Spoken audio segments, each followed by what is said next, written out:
I want to start this video off by saying that not everybody who talks about and advocates against the elimination of rape culture and violence against women has had the fullest extent of violence committed against them.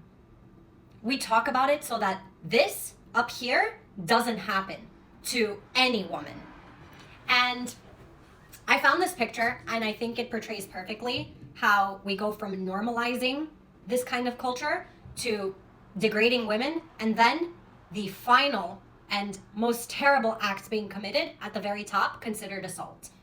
So at the bottom of the pyramid, we have victimization. We have the normalization of all these different types of behaviors against women, and we laugh about them, we dismiss them, we tell women that they're overreacting, that they're overly emotional about these things that are happening to them, such as boys will be boys. Something happens to a woman and, oh, just don't take it so seriously. Boys will be boys, instead of actually holding boys accountable and men accountable for the things that are considered to be very disrespectful and could cause somebody to harm women later on. Just because you won't do it doesn't mean that one of your friends or one of your family members or somebody else who hears you normalizing all these things is not going to do it.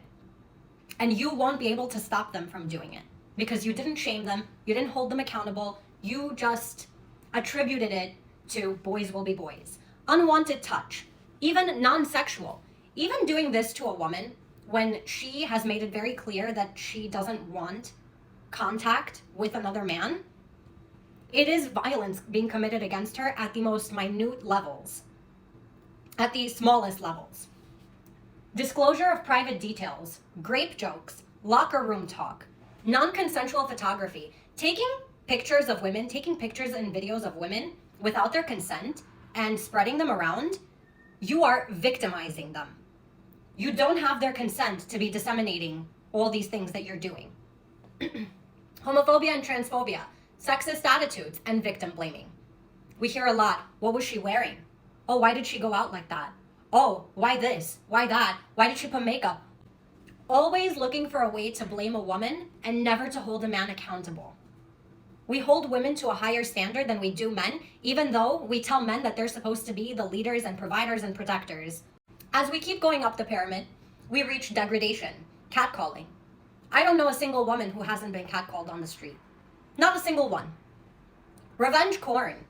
Taking a woman's pictures, whether consensual pictures or pictures that you took without her knowledge, and spreading them around to people as revenge for not wanting to be with you, for leaving you, for rejecting you.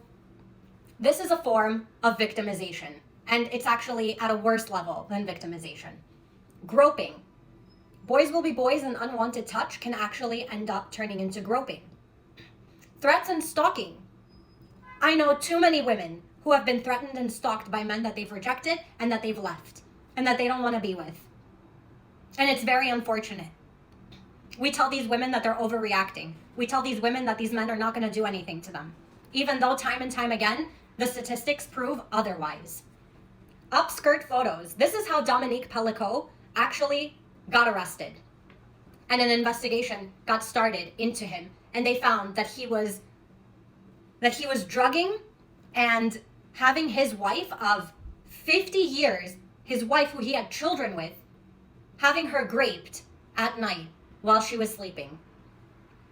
We go further up the pyramid and we have removal of authority. Dosing.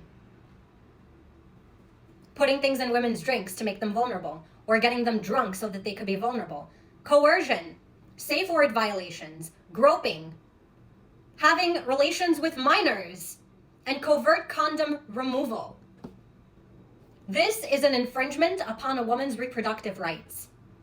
And then we get to all the way up at the end of the pyramid, which is explicit violence, which is rape, full-on, battery, assaulting them, incest, and unaliving. All these things, from the bottom all the way up to removal of authority, end up leading to the explicit violence against women. Although you may feel that women are against you, women are scared. And when you're telling them that you're going to provide and protect them, and you can't do anything about this, you've normalized all of this, you pretend like it's not that big of a deal, women are not going to feel safe with you. It's just not going to happen. Please take some time as a man and take some time as a woman as well to look at this pyramid and to think about all the things that you may have done inadvertently that have contributed to violence against women, to women feeling unsafe. You may not have realized that you have victimized a woman. You may not have realized that you degraded a woman. You may not have realized that you removed authority from a woman. And because you don't realize all these things over here, you let it get to the explicit violence. And then you get upset that women are talking about it, that women are coming out to talk about the statistics, about femicide. And then you're trying to deny it and to cover it up. And you're trying to shield yourself from reality, as women are trying to protect themselves.